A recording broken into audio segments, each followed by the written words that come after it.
Здоровые крепкие зубы нужны не только для пережевывания пищи и для красивой улыбки, также зубы напрямую взаимосвязаны с другими органами человеческого тела.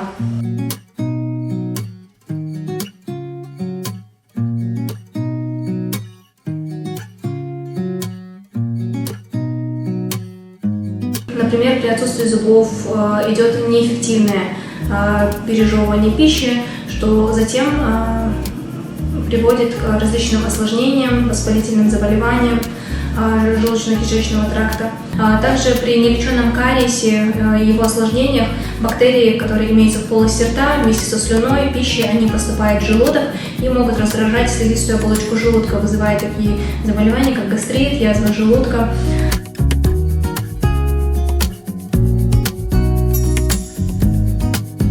В первую очередь, это, конечно же, регулярная чистка зубов дважды в день, утром после завтрака и вечером после последнего приема пищи перед сном.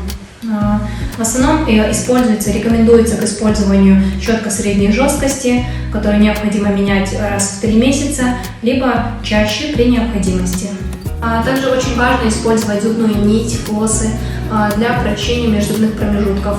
Также для хорошей гигиены необходимо использовать ополаскиватели. Также для хорошей гигиены полости рта нужен ирригатор. Ирригатор, он очень хорошо прочищает межзубные промежутки. При использовании ирригатора происходит массаж десен, что улучшает кровоснабжение. И, конечно же, это посещение стоматолога каждые 6 месяцев, то есть в год 2 раза вам необходимо обращаться к своему стоматологу для исключения либо выявления каких-либо патологий зубочелюстной системы.